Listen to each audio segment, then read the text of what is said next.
Alors, du coup, Fauche-moi si tu peux, c'est une duologie. Donc, il y a 2 tomes. Le deuxième tome est d'ailleurs sorti juste la semaine dernière, jeudi dernier. Le premier tome, La mort sur le gâteau, là, que vous pouvez voir sur l'écran. Alors, on y suit Jeanne Rose, qui est une pâtissière qui vit dans une petite ville en France. Elle travaille dans le café de sa meilleure amie, où elle prépare de jolis gâteaux. C'est quelqu'un qui peut ressembler vraiment à n'importe qui, donc c'est pour ça que j'ai voulu vraiment qu'elle soit un personnage vraiment imparfait. Elle a beaucoup de défauts, elle est très têtue, c'est une célibataire endurcie, donc ça aussi c'est quelque chose que je voulais de différent par rapport aux autres livres de fantasy. Je voulais que ce soit une célibataire endurcie qui est contente de l'être et qui veut le rester. Et sa particularité, c'est que elle voit les faucheuses de la mort à l'œuvre depuis qu'elle a 10 ans. Donc elle est morte à 10 ans et quand elle est revenue à la vie, elle voyait les faucheuses. Et une autre particularité qu'elle va se découvrir le jour de ses 30 ans, c'est qu'elle peut voir également les fantômes. Euh, donc, Fauche-moi si tu peux, c'est une sorte de cozy fantasy que je qualifierais un peu de feel good en fait, avec le côté fantasy paranormal. Donc, il n'y a pas de péripéties de fou ou de complot ou quoi que ce soit de grand comme ce qu'on peut retrouver dans l'urban fantasy. C'est plutôt voilà, son quotidien, enfin le quotidien des personnages. Donc, elle fait partie d'un club de lecture, elle est très proche de sa meilleure amie, elle adore faire de la pâtisserie. Il y a beaucoup de personnages caricaturaux, donc avec la concierge de l'immeuble, les voisins un peu relous, la vieille voisine qui va mourir à cause de son chat. Moi, je trouve que c'est Un hilarant. perroquet ordurier, ouais, C'est tout ça qui est c'est hilarant, tout ça. ça ensemble, en fait, cette ambiance super cosy avec même rien que les noms de chacun. Tu vois, le chat qui s'appelle Marmite, Ouais. la dame, la concierge qui est une vraie concierge, quoi, hein, qui se mêle de tout, etc. Jeanne qui est un petit peu regardée de travers, mais pour des raisons qui sont comme dans la vraie vie, quoi. C'est-à-dire, c'est la petite jeune, elle est célibataire, elle boit son petit verre de vin le soir, machin. Bah, les gens sont hyper prompts à juger et tout ça. Et en fait, chacun a une vie imparfaite, mais chacun juge quand même celle de son voisin. Et je trouve que ça a un côté vraiment tellement crédible, tellement vrai, et en même temps qui Ouais, donne quelque exactement. chose de tellement décalé dans la poésie de la chose, avec cette ville super cosy, etc. Le fait que ce soit dans le café tout sucre tout miel, franchement, c'est juste génial. Tous ces ingrédients ensemble, je trouve que ça donne vraiment quelque chose de savoureux. Vraiment, il n'y a pas d'autre mot.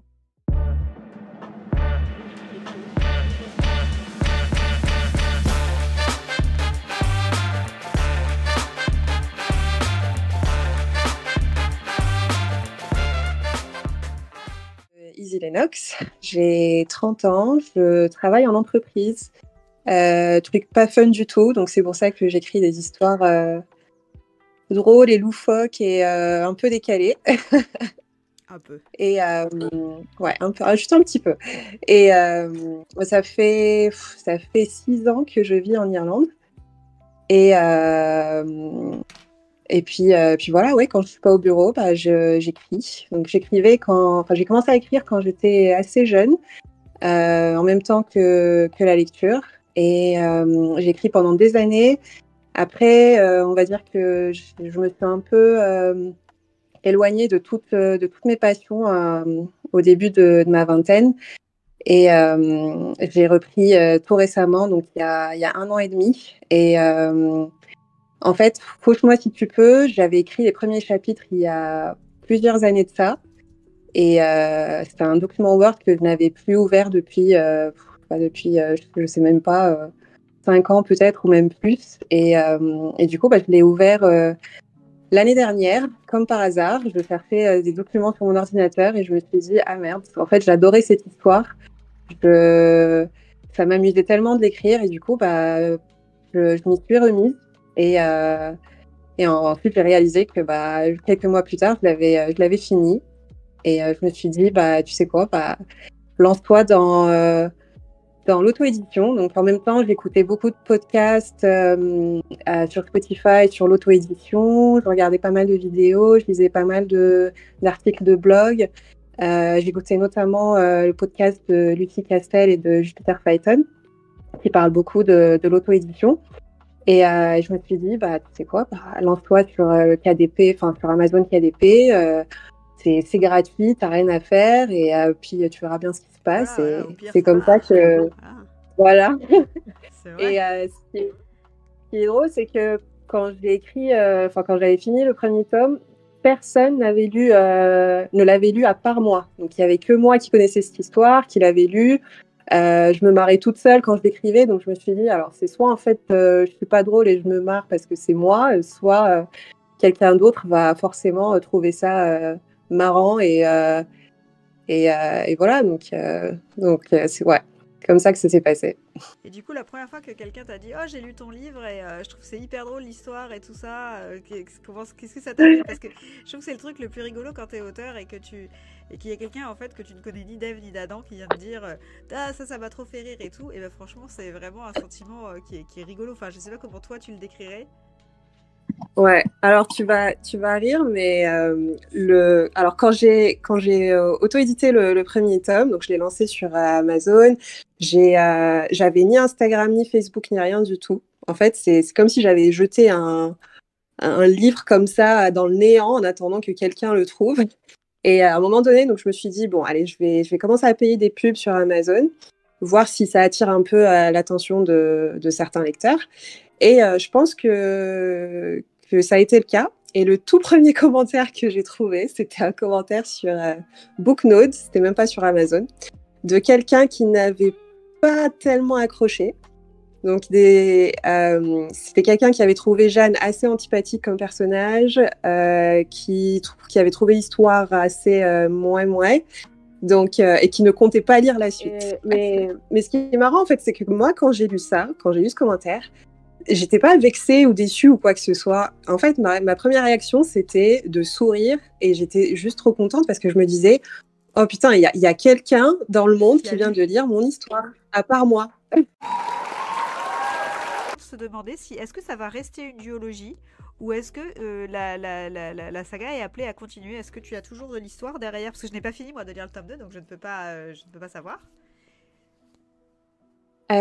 Alors, donc, c'est normalement censé être une duologie.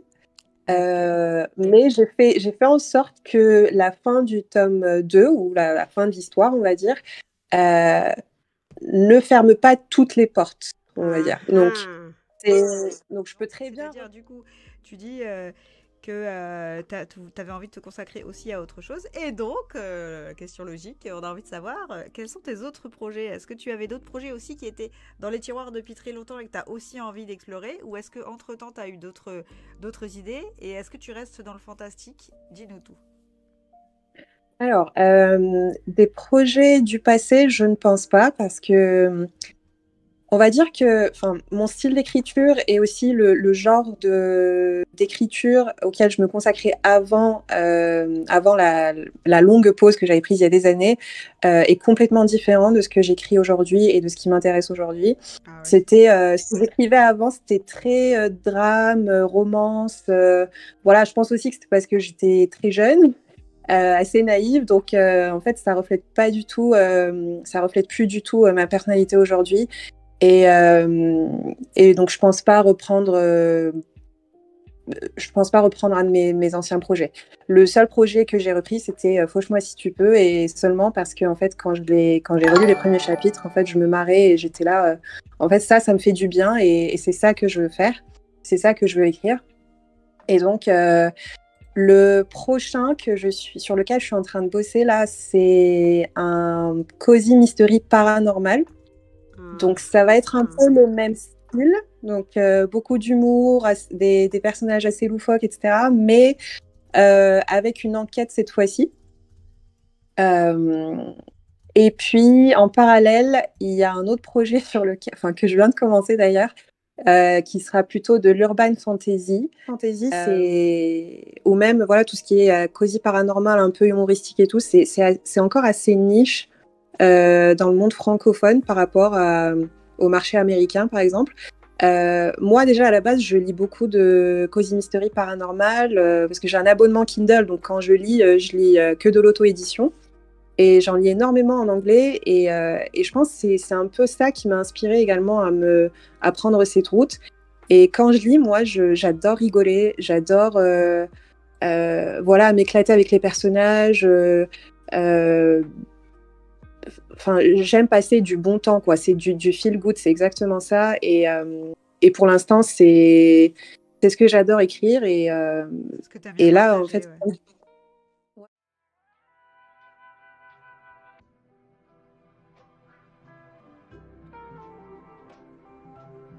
Une bien belle rencontre en tout cas que celle de Dizzy Lennox, une jeune auteure qui, ma foi, m'a l'air bien prometteuse, qui nous a présenté donc ici sa toute première duologie qui est du cozy fantasy, qui est vraiment un style que, bon, en fait, que j'ai découvert avec sa duologie et que j'ai adoré. C'est vraiment sympa, c'est vraiment ça emporte, c'est génial, un bon moment doudou, donc je vous le conseille 1000 fois, surtout n'hésitez pas, et puis on va l'attendre au tournant pour ses sorties suivantes.